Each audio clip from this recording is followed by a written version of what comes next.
Bien, casi, iba a decir buenos días, casi buenas tardes.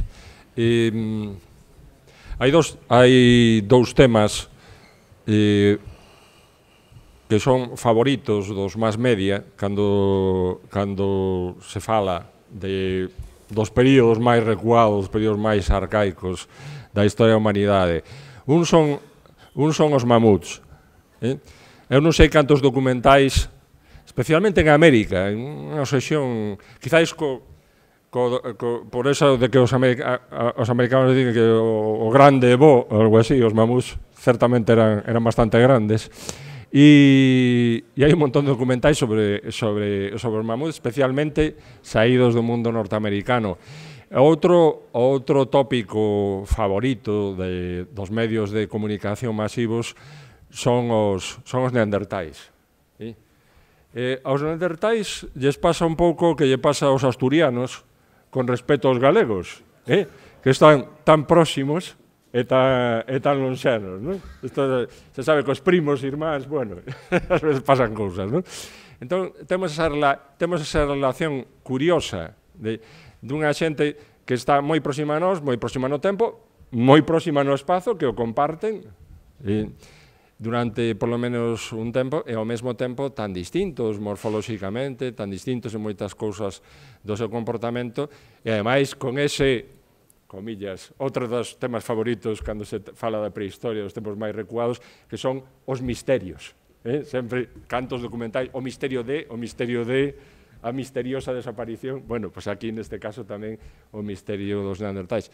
E ben, temos aquí ao profesor Marco de la Rasilla, que nos vai falar dun dos xacementos de neandertais máis importantes de Europa, o que decir prácticamente do mundo, porque xunto con Próximo Oriente, algúns sitios por aí por Asia adiante, por Asia Central, onde se atopa esta especie humana.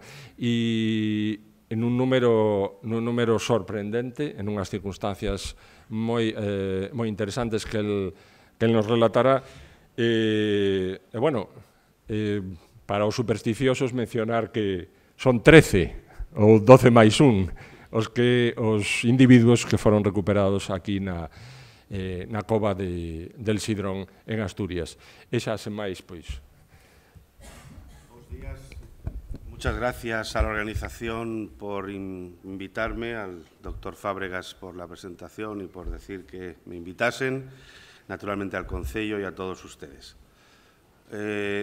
Al hilo de lo que ha dicho el profesor Casá, me ha venido a la memoria que las formas anatómicamente modernas, es decir, los sapiens, nosotros, llegaron a Australia hace 50.000 años más o menos, con lo cual tuvieron que llegar indudablemente flotando en algo. Bueno, yo voy a tratar de explicar lo que hemos hecho, las investigaciones y los resultados en la cueva del Sidrón.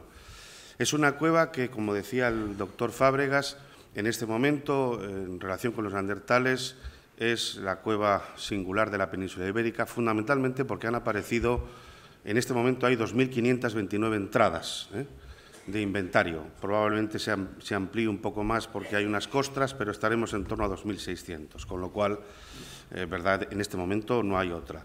Y naturalmente también de Europa. En Europa hay otras muy buenas también, pero en fin, bueno, como tiene estos datos, pues permiten informarnos razonablemente bien de algunas cosas. Antes de nada, y como ya son ustedes muchos, por lo que se ve, arqueólogos y tal, creo que no es suficiente decir que necesitamos de todas las disciplinas y técnicas analíticas posibles para poder hacer nuestra interpretación. Por tanto, yo lo que voy a hacer es tratar de ver cómo las diferentes disciplinas y técnicas analíticas nos han ayudado a hacer la interpretación. En tercer lugar, y como también saben ustedes, hemos tenido muchísima suerte, porque se han dado unas circunstancias en el tiempo, en el lugar y en la forma que han permitido que unos huesos se conserven. Y eso solo pasa probablemente una vez cada 1.000.000 de años, no lo sé. De hecho, la conservación de los huesos es extraordinaria. Es cierto que tenemos 2.500, que parecen muchos, pero no lo son tanto pensando que son 13 individuos, a 200 y pico huesos por individuo, pues la cuenta no es muy alta, pero en fin, tenemos mucha información. Y por último, cuando iniciamos el proyecto de investigación, nos planteamos 4 preguntas que es lo que trataré de explicar y de ver cómo han ido contestándose. La primera es cómo llegaron esos huesos a donde están. Están a 220 metros de una de las entradas, la más cercana, y a 20 metros bajo tierra. Por tanto, podían llegar de 2 maneras. Bien porque los llevaron, cosa que en el mundo neandertal es posible, porque hay algunas evidencias de enterramiento, o 2, porque un proceso del medio físico los introdujo allí. La siguiente pregunta es ¿qué cronología tenían? Como ustedes sabrán, hay un debate importante en la península ibérica en relación con si los sapiens coincidieron aquí con ellos, si no coincidieron, en qué momento coincidieron y todo ese tipo de fenómenos, ¿no? Y, por tanto, la datación era extraordinariamente importante a la hora de valorar estas cuestiones. Y, además, que la península ibérica, la hipótesis de que se mantienen hasta incluso 23.000-24.000 en Gorham's Cave y todas estas cosas, que probablemente eso dentro de poco ya no sea así, pues, en fin, mantiene el debate vivo.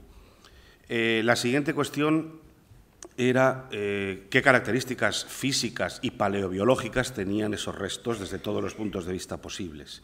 Y, por fin, qué relación había entre los restos humanos y los instrumentos líticos asociados a ellos.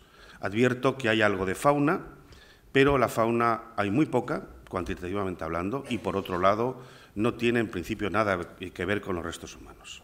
Este es el sistema kárstico del Sidrón. Tiene 500 metros de lado a lado. Nosotros entramos por el abrigo de la tumba, que lo tienen aquí, en esta zona de aquí. Y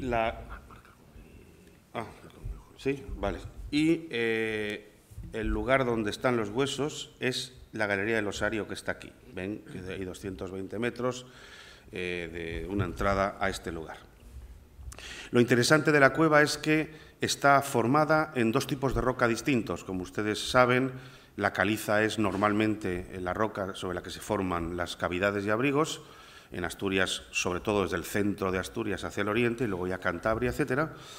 Pero en este caso coincide que son dos rocas, conglomerados y areniscas terciarias, y en el centro ese pequeño riachuelo que se ve allí, que pone Pandu, entra dentro de la cueva y es realmente el que forma en esa unión entre las 2 rocas la cavidad. De modo que actualmente, hoy, por ejemplo, en todo lo que es la parte, digamos, más norte de la cueva, lo que llamamos Galería del Río, está en este momento el agua a la altura de la cadera. El agua no entra en la Galería del Osario, pero es el tercer nivel, en este momento, del encajamiento del sistema y sigue funcionando. ¿De acuerdo? Los responsables de que se conozca todo esto son estas 2 mandíbulas, unas mandíbulas, que se encontraron en 1994 por unos espeleólogos. Estaba fumando un pitillo y con el mechero, la luz del mechero y del carburo vio brillar algo y resulta que eran estas mandíbulas. Por esta cueva había pasado todo el mundo, porque durante la Guerra Civil y el Maquis se refugiaron, según momentos, todo Piloña, que es el concejo en el que está. Y, de hecho, la entrada de la tumba se llama así porque es la tumba de una señora que conocemos por la foto, que mataron en el año 38 y que se fue enterrada ahí.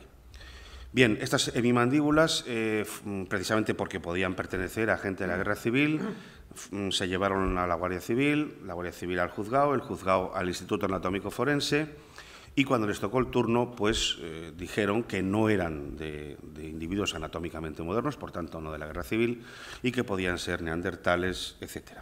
Resumo, un proceso administrativo largo que culmina en el año 99 con una comisión que hace un proyecto y en el año 2000 con las excavaciones arqueológicas y las investigaciones desde todos los puntos de vista, ¿no? De nuevo la suerte pues nos acompañó. Esta es la Galería del Osario, que la tienen ahí. Como ven, es una galería de 20 y tantos metros, en el sitio más largo podrá tener 7 u 8, es una galería estrecha y nosotros al inicio utilizamos georradar para tratar de ver si podía haber un enterramiento.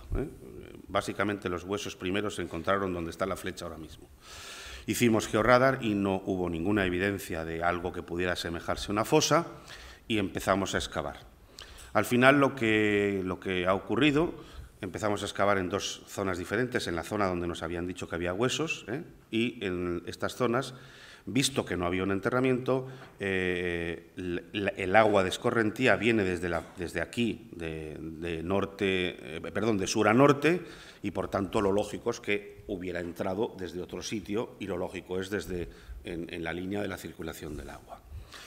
Pero a medida que se desarrollaba la excavación arqueológica, comprobamos que es solamente en esta zona, en esta de aquí, esta gris de aquí, se ha encontrado el 99,8% de todo el material.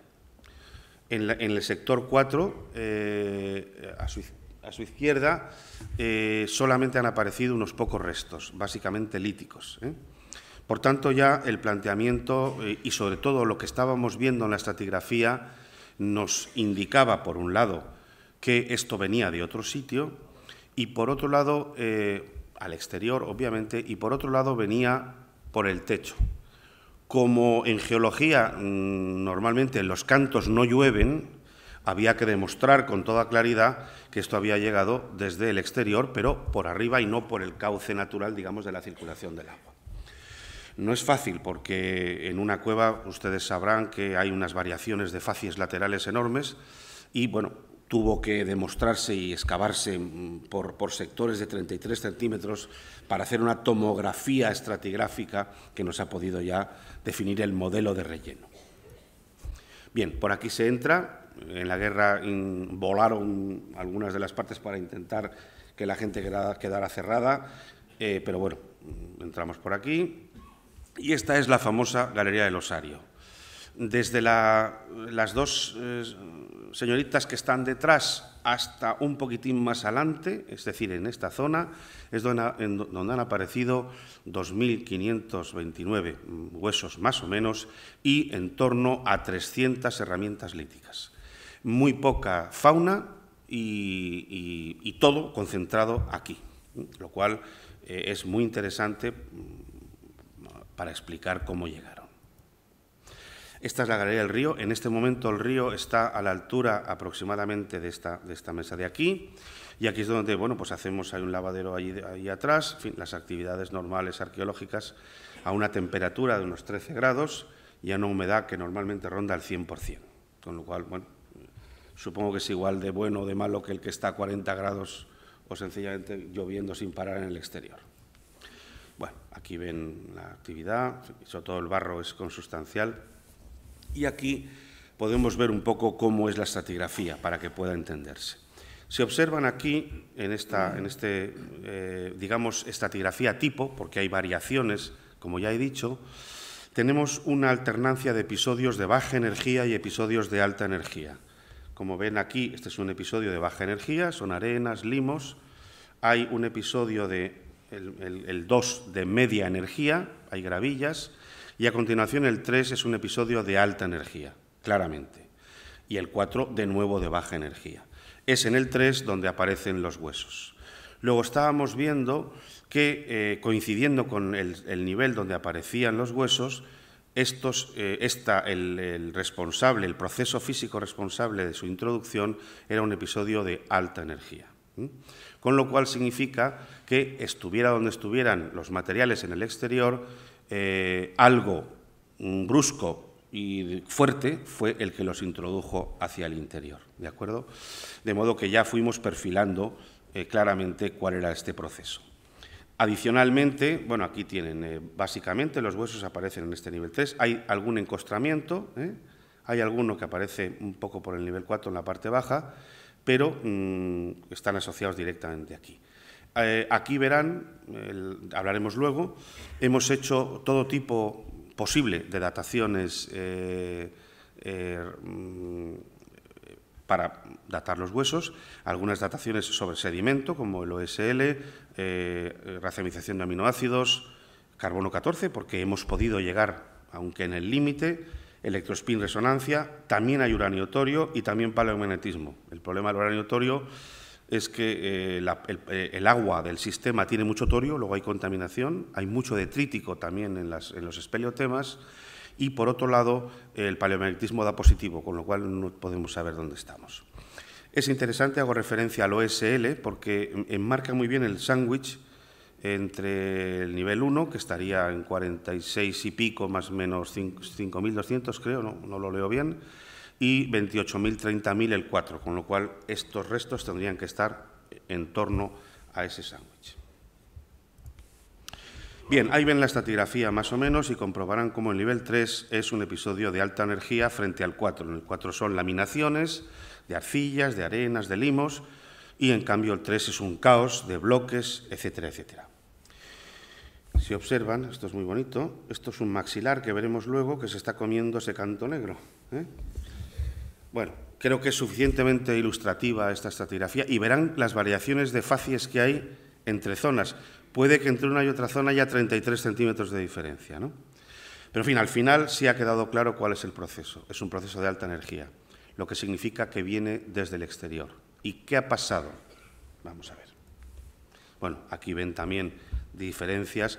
Es interesante que vean estos laminadores, estas estructuras verticales que han sido extraordinariamente útiles para que se conservara el material. Es a modo de trampa natural, quedaron ahí atrapados y no se han vuelto a mover hasta que han llegado los y las arqueólogas y nos hemos dedicado a destrozar el yacimiento. Bien, interesante el reparto de algunos materiales. Ven que hay una cierta concentración en torno al 8 y ven cómo en torno al 9 el pico está hacia arriba. ¿Se ve, no? O sea, aquí más arriba, concentrados aquí. ¿Qué es lo que se ve? Sencillamente un cono. Con lo cual, entre episodio de alta energía y que luego observamos un cono, es como cuando descarga un camión que forma un cono. Con lo cual, el vértice del cono está justo en la vertical de esta zona. Significa entonces que por un conducto entró el material, quedó atrapado en esos laminadores y espadiformes con una forma más o menos de cono bastante clara. Aquí se ve de nuevo desde otra visión, lo mismo, aquí más alto y aquí concentración. Bueno, aquí lo tienen ya, claro, el agujero estaría, vamos a ver si lo consigo, aquí en esta vertical más o menos, por ahí, un poquito más atrás, el agujero por donde entró y luego se canalizó en esa dirección. Ven muy bien cómo está todo. Y esas líneas que ven ahí es lo que luego hablaremos, lo que se llama el remontaje, es decir, hemos podido remontar muchos huesos y muchas herramientas líticas. Bien, cae desde las coladas de arriba, desde estos, bueno, son agujeros, esto es la parte superior, aquí se ven, bueno, pues coladas, entradas, y naturalmente en estos espadiformes es donde quedan atrapados y aquí se forma evidentemente el cono, ¿no? Este es el agujero que está en la vertical, responsable de por donde entró todo. ¿Qué gran ventaja hubo? El proceso es el siguiente. Entran muy rápidamente, entra todo muy concentrado, de tal manera que no supuso la velocidad de entrada más tan concentrado todo, como si fuera un algodón. Esto no repercutió en los huesos ni en nada, incluso han entrado cosas en conexión anatómica, con lo cual la entrada fue claramente rapidísima, muy protegida y quedó atrapada ahí hasta hoy. En esos espadiformes que ven ahí, todo eso estaba absolutamente lleno de sedimento y lleno de huesos, etcétera. ¿Cuál es la explicación? La explicación, el modelo de relleno es en principio el siguiente. Vamos a ver si encuentro... Aquí. Bueno, aquí habría en el exterior una zona más o menos llana, un pequeño abrigo, en donde estos individuos hicieron sus tareas. Hay un pequeño regato a la izquierda, que es por donde uno de ellos se sume el río. Entonces lo que pasó es que estamos en un pollé, una especie de bañera. Y en un momento dado hubo un episodio de tormenta brutal, de tal manera que el sistema no fue capaz de asumir tanta cantidad de agua. ¿Qué pasa? Sube el nivel. Sube el nivel y llega hasta donde estaban esos restos ahí depositados. Y el agua busca salida y los mete hacia adentro. La pregunta entonces es, ¿esos restos óseos estaban enterrados o se enterraron? No lo sabemos, porque está completamente desmantelado todo eso. Lo que sí está muy claro es que bien porque los enterraran o bien porque se enterraran de forma natural, tuvo que hacerse muy rápido, por la sencilla razón de que, por un lado, empezó la fosilización y, por otro, porque no hay ninguna huella ni de carnívoro ni de roedor. Y en cuanto un carnívoro o roedor huele algo, va por ello. Con lo cual, ese proceso tuvo que hacerse muy rápidamente, su enterramiento de forma natural o de forma voluntaria. ¿De acuerdo? De modo, entonces, que es un proceso del medio físico el que los introduce al interior de la galería del osario. Lo que hubiera fuera, no lo sabemos. Han hecho para la exposición un poco...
Bueno, yo creo que queda suficientemente claro, ¿no? Vale.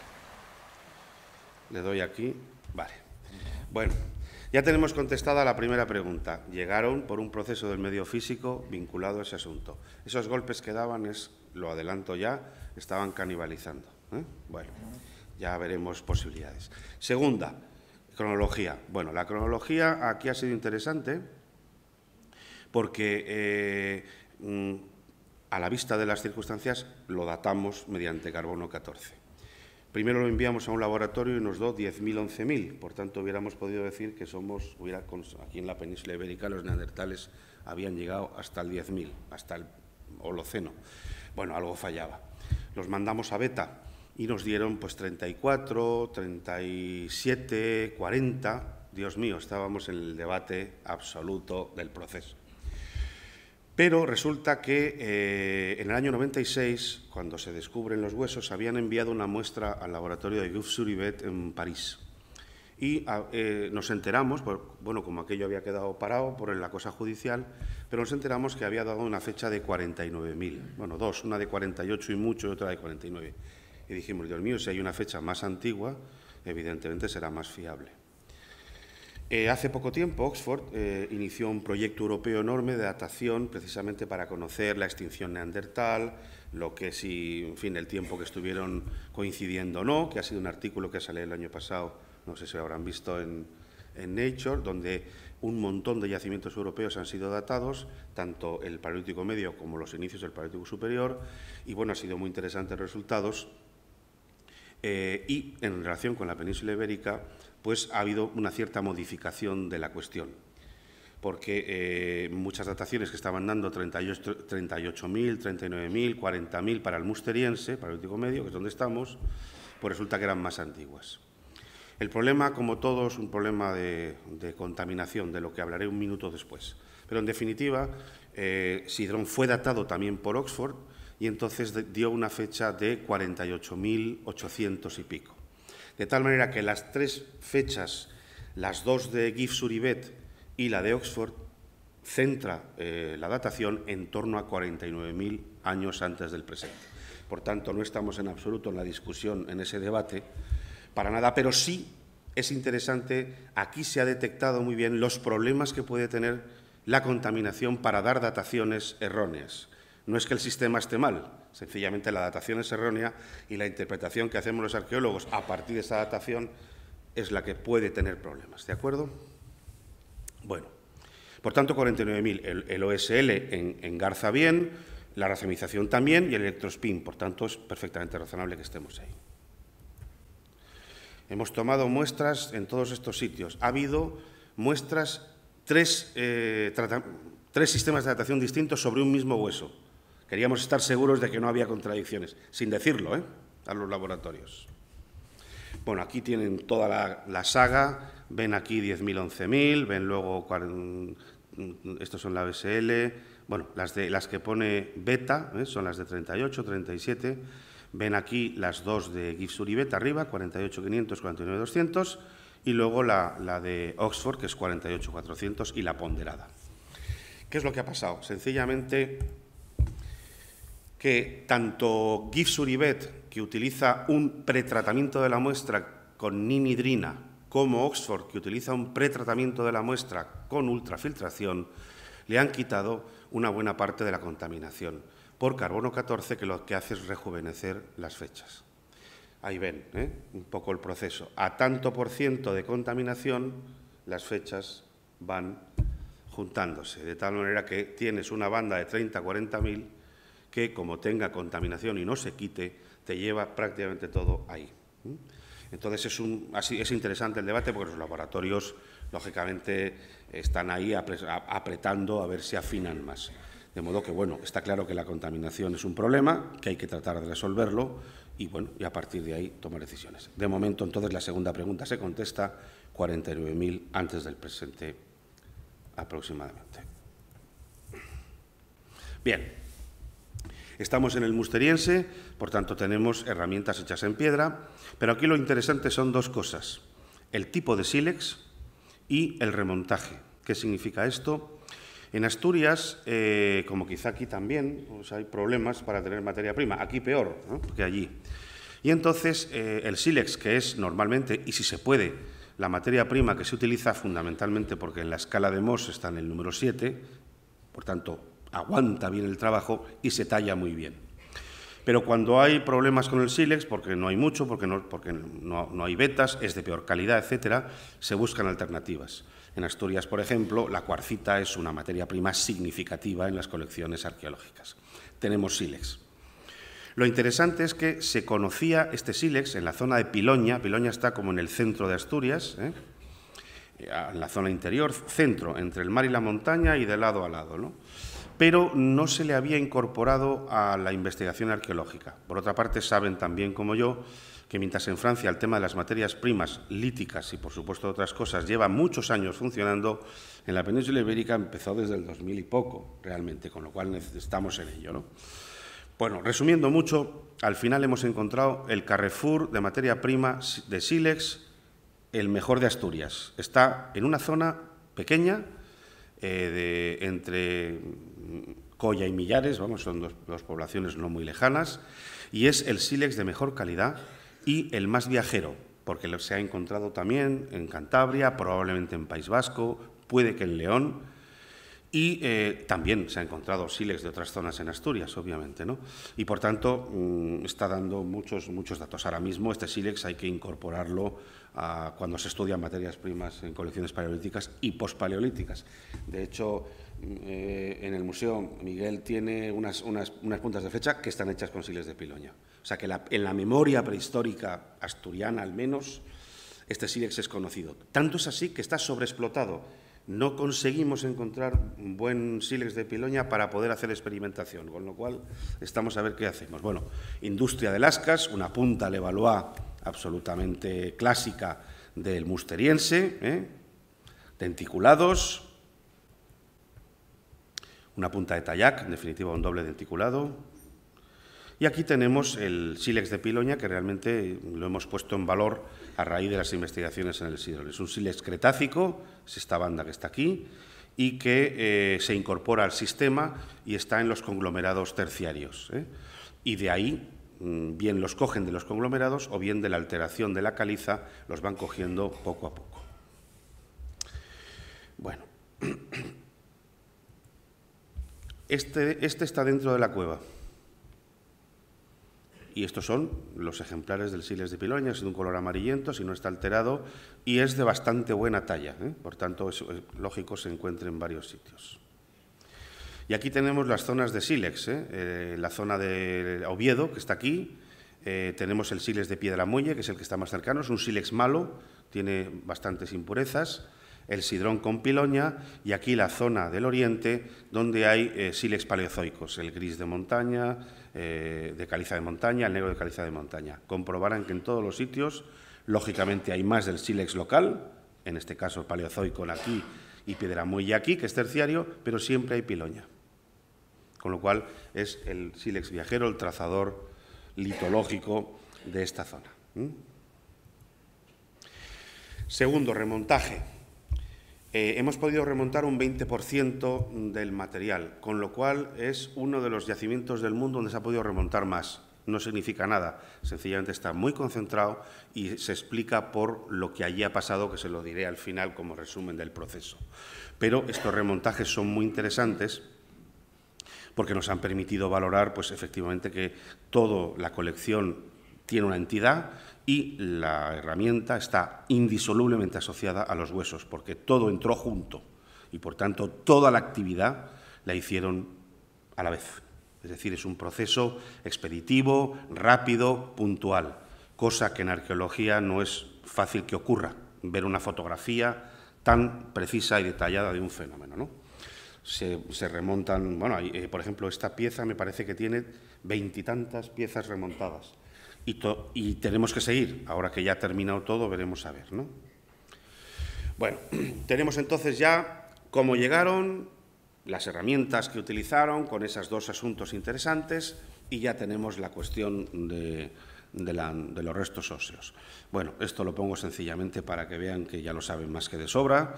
Los neandertales pues están en Europa y los sapiens hace 80.000 años hacen la segunda o tercera o cuarta, según opiniones, salida. Contactan con los neandertales, lo adelanto ya, de acuerdo con el proyecto Genoma Neandertal, hibridan con los neandertales, de modo que nos guste o no, según dicen, los europeos y los polinesios tenemos un 2% de flujo génico neandertal. De modo que yo no sé si somos primos, pero por lo menos próximos genéticamente algo tenemos, ¿no? Bien. También lo saben, pero en fin, recordar que desde el punto de vista esquelético, pues son muy fuertes, los brazos en general un pelín más largos que las piernas y en la zona del esqueleto craneal pues hay una serie de particularidades. Básicamente el prognatismo medio facial, por esa razón tienen el toro supraorbital saliente y poco mentón, y una estructura en la zona de la nariz un pelín distinta, fundamentalmente porque son individuos adaptados al frío, de tal manera que el aire tenía que llegar caliente al cerebro y, bueno, hay una ligera diferencia.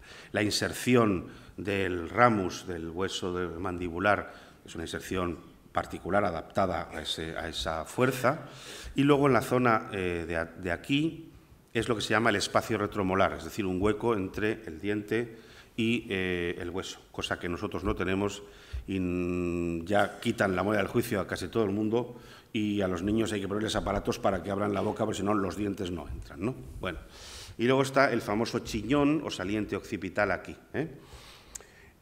bueno, aquí tienen un fragmento de cráneo del sidrón, es grande, la verdad, muy interesante, uno de los pocos tan grandes, puesto que, como he dicho, se practica canibalización y por tanto hay un procesado significativo de la masa ósea. Bien, mandíbulas. Aquí se ve perfectamente unos dientes muy bien conservados, una masa dental muy potente y, bueno, pues unas mandíbulas realmente poderosas, ¿no? Fragmentos de cráneo con su costra, pero ya ven, todos rotos. Este es el famoso hueso occipital y región mastoidea, que evidentemente va a dar probablemente mucha información cuando se procese todo el asunto. Lo que les decía de la conexión anatómica, hemos tenido suerte, probablemente todo lo que sucedió, ya digo, bastante rápido y probablemente los restos estaban todavía con tegumento, con músculo adherido, aparte de que se encostraron, y entonces ahí tenemos arriba a la izquierda un pie en conexión anatómica. Pero también verán aquí 4 vértebras en conexión anatómica, ¿no? Con lo cual significa que está claro que la entrada no afectó necesariamente el exceso, incluso a lo que estaba en conexión anatómica. De modo que, en fin, evidentemente esto va a dar mucho juego. Se han hecho TACs, tomografías axial computerizadas de muchos huesos, luego veremos algunos resultados, radiografías, etcétera, y luego se ha excavado, digámoslo así, esta costra, para sacarle todos los huesos, porque ahí hay bastantes materiales muy interesantes al respecto. Bien, algún ejemplo de cómo salían los materiales. Esto es una roca y estaban encostrados, se ve muy bien la costra, a ver, arriba, ahí, toda esa costra. Ahí tienen un molar, tiene un fragmento de tibia, pero, en fin, estaba todo concentrado y agrupado. Y el famoso maxilar comiéndose el canto negro. Y verán ahí pues una estratigrafía con cosas, bueno, elementos de mucho volumen, de poco volumen, arenas, limos, es decir, una colada de barro que entra de forma brusca sobre esta zona, y ese maxilar es poderosísimo. Esos dientes, si te dan un mordisco, te arreglan. Bueno, y esta parte es muy interesante porque no se suele conservar todo el tema de respiratorio que les contaba, que probablemente como hagan cuando modelicen después del TAC y tal, igual sacan algunas conclusiones interesantes. Un canino de 3 centímetros, con lo cual eso es un canino. Arriba a la derecha, a la izquierda un incisivo, un molar taurodóntico monumental y una falange, por ejemplo, para ir poniendo. Tenemos un esqueleto, vamos a ver, con todo lo que hemos encontrado podemos fabricar un esqueleto de diferentes individuos, etcétera, pero se podría conseguir, de modo que, bueno, pues por lo menos tenemos un poco de todo. Este es muy interesante, es un diente deciduo, todavía no le ha salido, es un molar que está a punto de salir, lo que está hablando de un juvenil, en torno a 8 años, está a punto de salir, pero ven que todavía no tienen ni raíces aquí debajo. La verdad es que tenemos prácticamente un juvenil entero, lo cual es un dato muy interesante, sobre todo para ver variaciones entre los juveniles y los adultos, porque a veces pues puede haber problemas interpretativos cuando no está todavía el individuo formado, de que sí tiene, en fin, unas características que no son. Hay 200 y pico dientes, no me acuerdo en este momento, 32 creo que son, o 34, que como saben dan una información extraordinaria sobre el individuo. Y una de ellas es la hipoplasia. Si observan aquí en el diente, hay una marca, se ve, ¿no? Bueno, esto significa, la hipoplasia se genera cuando hay un proceso durante el crecimiento, porque el esmalte va creciendo año a año hasta que ya termina, cuando hay estrés fisiológico o nutricional. Es interesantísimo porque en todos los dientes encontrados, que casi corresponden con 11 individuos, a los 2.3 o 2.4 años hay una hipoplasia, con lo cual significa que es el momento del destete. En ese momento automáticamente hay un estrés nutricional. Y es muy interesante porque nos está indicando la cadencia de embarazo y parto de estos grupos humanos. Es decir, si se destetan a los 2.3, 2.4, nacen, se embaraza la mujer, hay una cadencia de unos 3 años y pico. Que eso es algo muy interesante porque pasa en más. El otro día me dijo un colega asturiano de filosofía que ellos son del mundo rural y que sus hermanos esa cadencia. Es decir, ya saben que dar de mamar es uno de los anticonceptivos naturales más eficaces, por lo menos en estos ámbitos, y entonces, bueno, destetan y automáticamente comienza el proceso. Con lo cual, bueno, me lo comentó que en su casa ese proceso y su madre, bueno, habían hecho un poco esta cuestión. Lo cual, bueno, pues es realmente interesante. Hay algunos individuos que tienen 2, algunos 3 y otros hasta 4 episodios de hipoplasia. Con lo cual, alguno, pues, igual tuvo alguna hambre o algún problema. Pero se conservan muy bien. Hay 7 adultos, aquí hay 6, pero se encontró en el año 13 otro. Entre, vamos a poner 20, 18, 20 y 35, la persona adulta mayor es una mujer. Hay 3 adolescentes, ahí se ven las hipoplasias y los sexos, que ahora lo contaré. 3 adolescentes, entre 12, 14, 13, 15.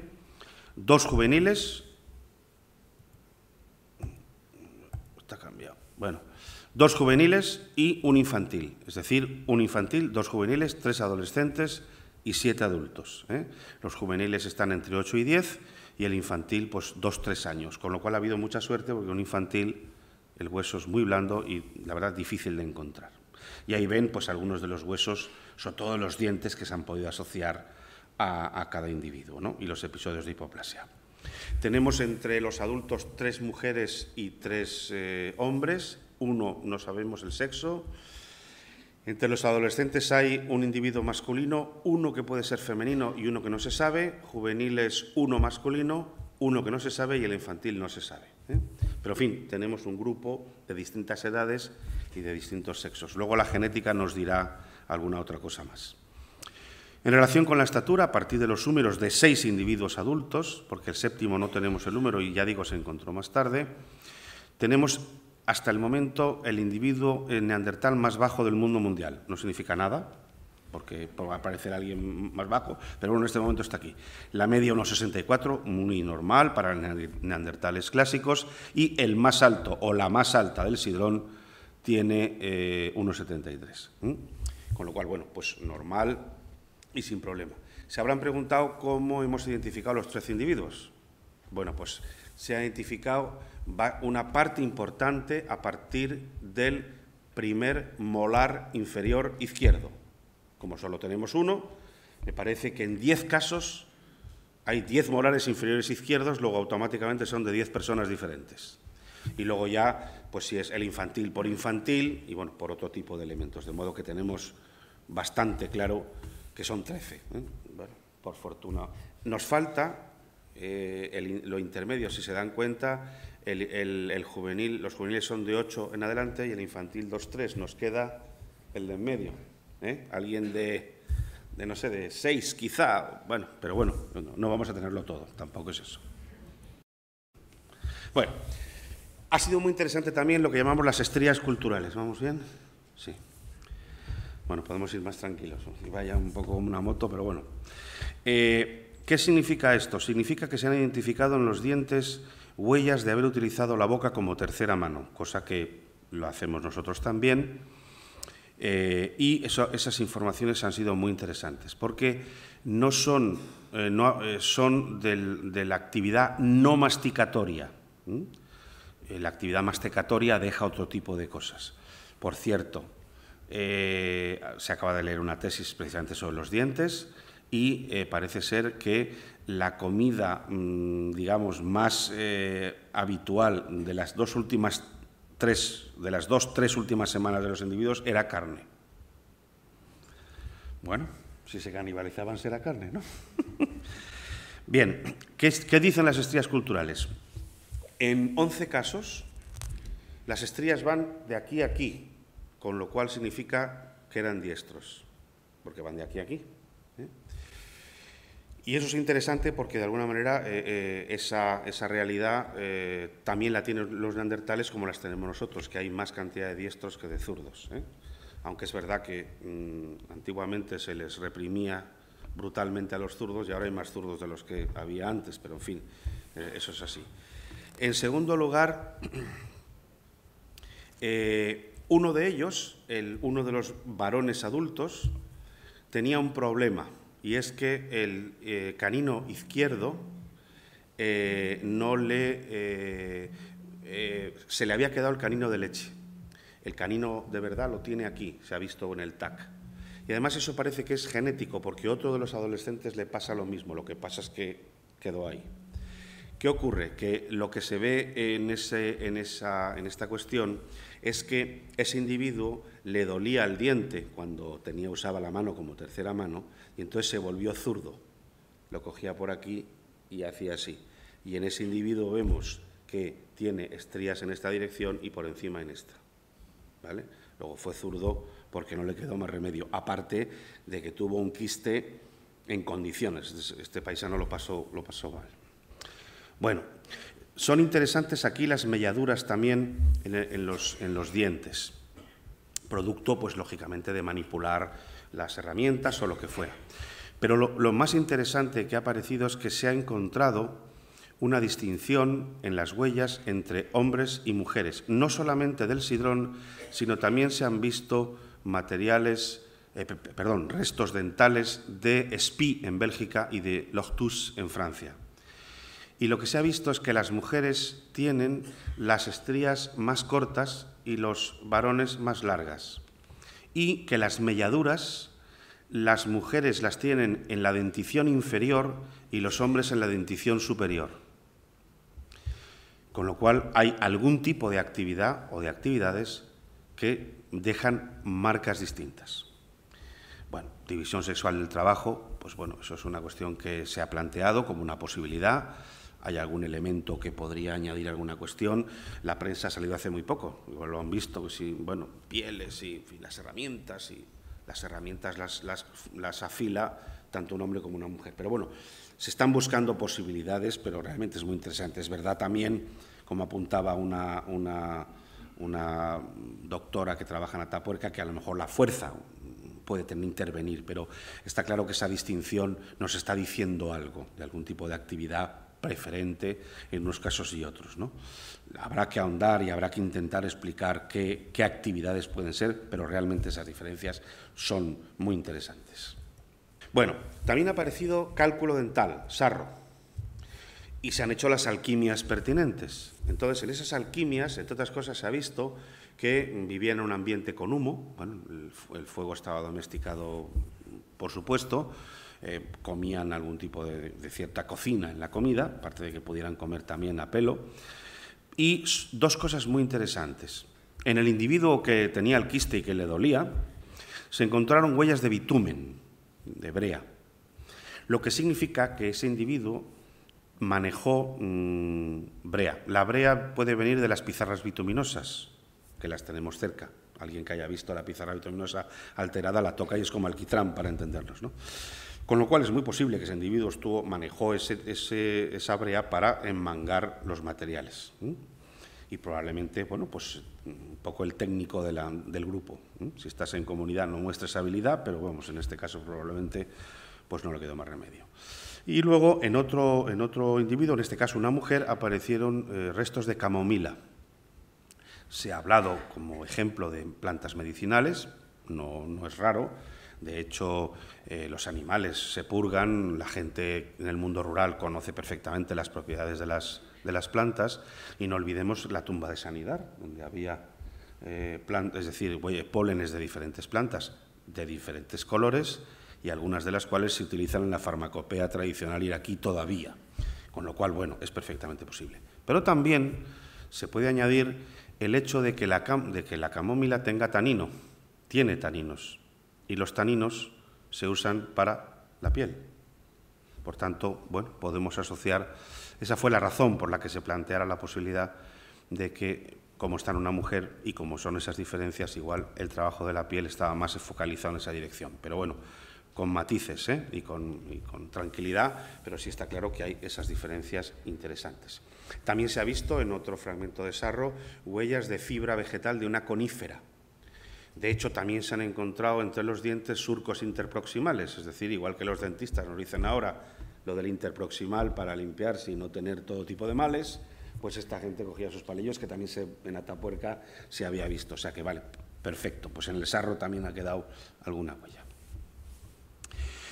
Les comentaba que se han hecho tags a las piezas más importantes, lo que da una potencialidad interpretativa extraordinaria al registro, porque bueno, pues se puede ver en micras todo lo que hay dentro de los huesos, etcétera, y sobre todo porque en este caso se pueden hacer dos cosas muy interesantes. Una, como estamos hechos por simetría bilateral, si yo tengo media mandíbula, hago la otra, porque es igual a esta. Con lo cual, a partir de ahí se pueden hacer biometrías y todo tipo de análisis, ¿no? La real es la de color amarillo y la otra es la azul, pero en definitiva encaja perfectamente toda esta cuestión. Y otro asunto que permite es hacer réplicas, vamos a llamarlas científicas, exactas al original. Con lo cual, en los efectos de conservación de material, pues tienes las réplicas en las vitrinas de los museos, si luego se pintan bien, son indistinguibles muchas veces del original, y los restos, como el buen vino, está en su neverita, el vino lógicamente en la barrica o en botella, pero en su neverita a una temperatura y a una humedad constante, que eso es algo que, bueno, todo el mundo que está en museos es una de las preocupaciones obvias de cómo conservar el material para que no se estropee. Bueno, y con estas piedras o cosas parecidas vamos al final, a lo que se ha visto en otra de las facetas, si queremos, más culturales del proceso. Los huesos, muchos de los huesos, están canibalizados. alguien preguntará, ¿cómo? Bueno, pues en principio parece, hay que tener en cuenta que hemos encontrado los huesos que hemos encontrado y hay que tener en cuenta que huesos que están canibalizados no sabemos de qué individuo es, pero sí parece que no hay una preferencia ni por sexo ni por edad, es decir, que hay una cierta canibalización más o menos indistinta, pero canibalización. ¿En qué lo hemos visto? Pues ven aquí, en esta zona de esta mandíbula, esas líneas verticales paralelas, muy claras, en zonas de inserción de tendones o de músculos o para descarnar, y luego un procesado de huesos muy importante. Luego veremos una diapositiva. Bueno, ustedes están en el mundo en el que trabajamos. ¿Cómo se distingue esto de una huella de carnívoro? Pues digamos que en el 99% de los casos aquí son paralelas, rectas, tienen un criterio, mientras que un carnívoro lo primero que hace es meter el canino, por tanto suele haber una hendidura, y luego una raya, pero caótico, se le cae, lo coge por el otro lado, de modo que aquí esta sistemática paralela o subparalela entre todos estos elementos pues hace bastante claro que estos son marcas de carnicería y no marcas de canino. Este es un hueso muy interesante. Es un trozo de fémur y es como esto, un poquito más. Y da la siguiente información. El castañazo que le dieron aquí para romperlo, ¿vale? Pero luego tiene estas entalladuras, vamos a la anterior, que se verá mejor, estas entalladuras que están aquí, para pues, descarnar o lo que toque. Bien, y luego nos vamos al otro lado y tiene estas rayitas así, muy paralelas en el lado contrario del hueso. Por tanto, bueno, es un ejemplo neto, además el fémur, que es uno de los huesos potentes y que permite pues, obtener tuétano, en fin, en masa, ¿no? Con lo cual, evidentemente, el asunto está claro por todos los lados, ¿no?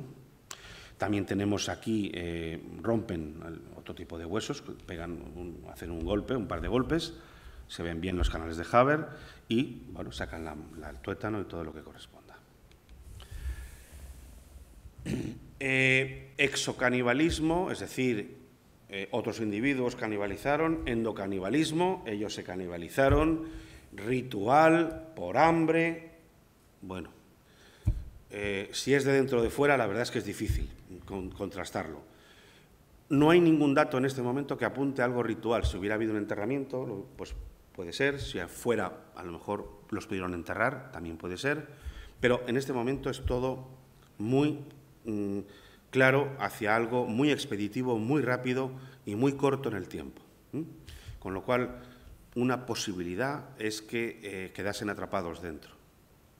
Y entonces, pues no les quedó más remedio. Si estamos hablando de tormentas, etcétera, ahora que la arqueosismología se está poniendo absolutamente de moda y tal, pudieron quedar atrapados por alguna razón y así se podría explicar si es que es un endocanibalismo, es decir, interno, que una madre pueda comerse a un hijo o un padre o un tío o una mujer a un hombre a una mujer, porque quizás sea difícil también de explicar el que es así. Pero bueno, todo apunta a que es por hambruna, una situación no ritual, pero estamos buscando más datos que nos permitan, bueno, establecer el modelo definitivo. Pero, en fin, las cosas apuntan por ahí. En el año 2005 empezamos a hacer estudios genéticos. Ya saben que en el año 90, en los 90, Svante Paabo, que es un individuo que trabaja en el Max Planck en Alemania, empieza a hacer ADN antiguo, empieza con las momias y bueno, va siguiendo hacia atrás. Y en este caso el Sidrón es el octavo yacimiento del mundo donde se ha obtenido ADN mitocondrial neandertal. Pero es el primero en el que hemos conseguido ADN nuclear, que es el de los dos. Ahora veremos qué resultados hemos obtenido. Y también es el primero en el que el problema del ADN es la contaminación por ADN moderno. Pues si se contamina por ADN nuestro, pues estás diciendo lo que le pasa al que lo coge, ¿no? Y comprobamos, nos sacaron el ADN a los 4 o 5 que estábamos más cerca. Javier tenía muchísimo, yo mucho, y así a todo el mundo.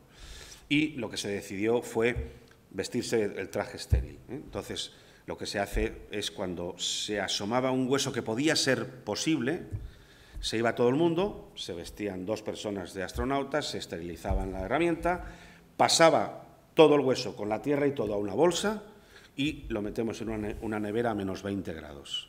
Y eso queda en frío hasta que va al laboratorio, hacen la alquimia pertinente y sigue en frío.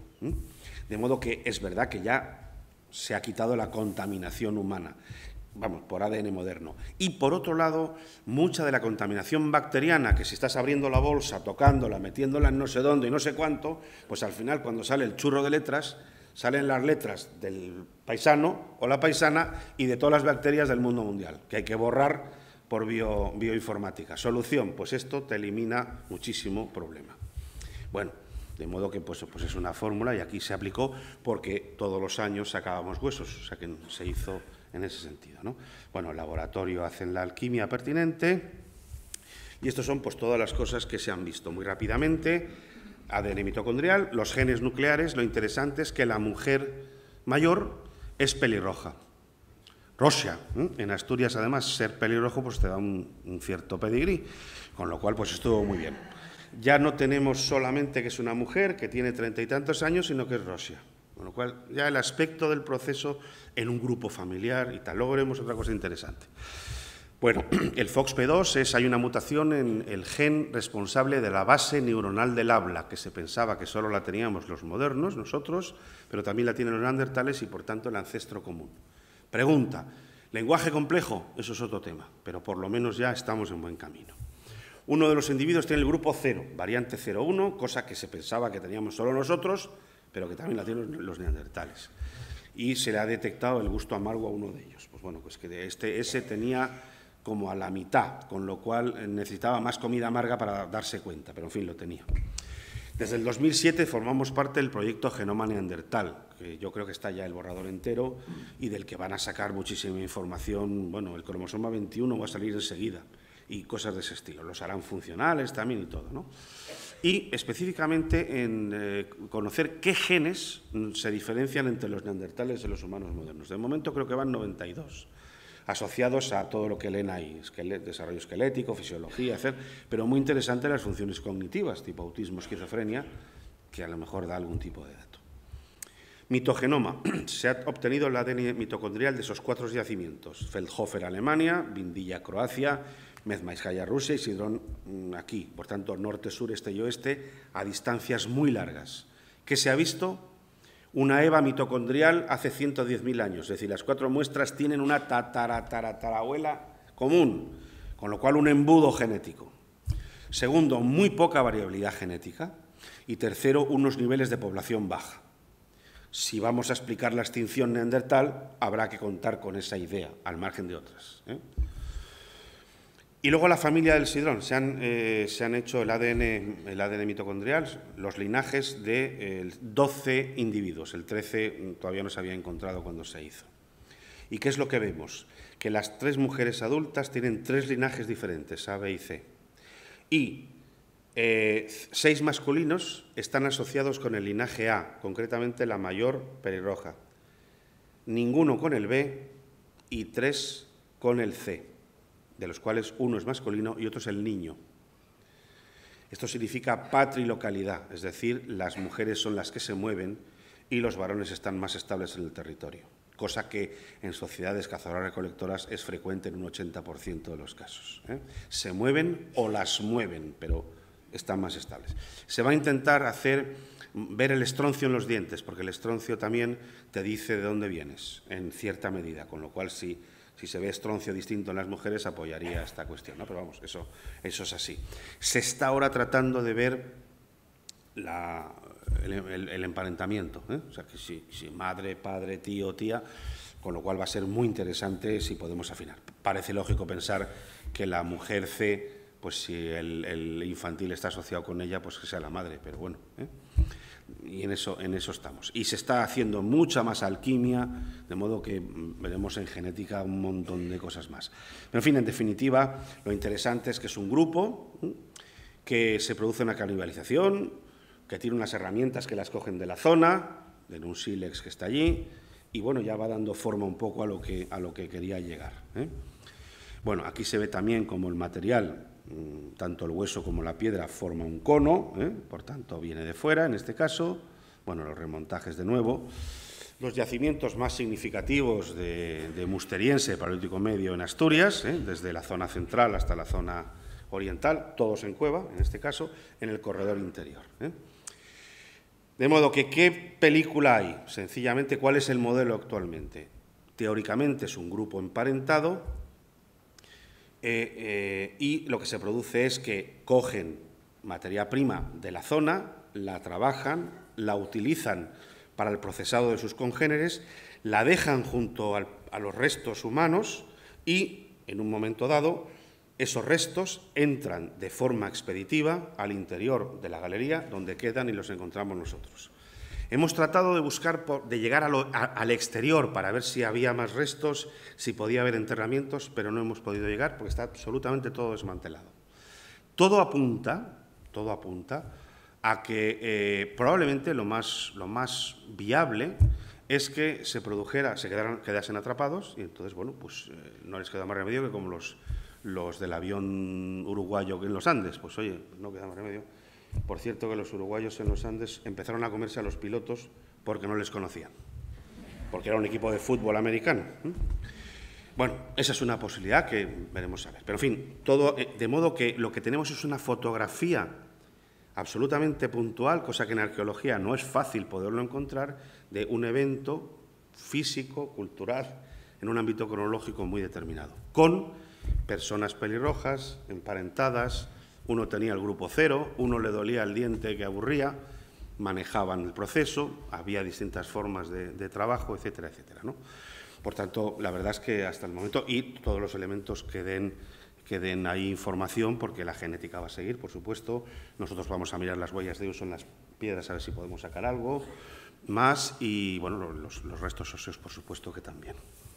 Bueno, y para terminar, en el año 2008, National Geographic hizo un monográfico sobre los neandertales y utilizó para ello los datos del Sidrón, genéticos. Entonces, los hermanos Koenig, que son unos, junto con una señora francesa, que ahora mismo no me acuerdo cómo se llama, son unos genios de hacer este tipo de réplicas, pues con esos datos hizo una réplica, ¿no? De modo que, bueno, tampoco es tan distinta, tan ogro. Es curioso porque luego la llevaron a donde está el Sidrón, aquello de atrás son los picos de Europa, y colocaron la réplica que pesaba 100 kilos, hubo que subirla monte arriba, hasta que el fotógrafo hizo la foto de cómo podía haber sido una neandertala en ese momento con esos datos. En este momento esta réplica está en el Museo Neandertal, pero es cierto que a partir de aquí las réplicas son mujeres. Tiene una réplica en el Museo de Arqueología Nacional que acaban de inaugurar, hay otra réplica en el Museo de Asturias y, bueno, lo que sería una pelirroja y de piel clara, cosa muy interesante al desplazarse de África, cómo se clarea la piel por la cuestión del sol y la melanina, sin ir más lejos. Y aquí tenemos dos cosas ya. Supongo que todo el mundo querrá irse a tomar algo, en este caso es Carles echando un culín de sidra y si ven las camisetas de Chupa Chups, que como saben Chupa Chups se inventó en Villamayor, que está al lado de la Cueva del Sidrón, y son los inventos que hacemos los españoles, algo sujeto a un palo. La fregona también es nuestra y el palito del jabón, que también se fabrica ahí al lado, de los jabones, las pompas de jabón de los niños, pues también se inventa ahí. Bueno, gracias por todo.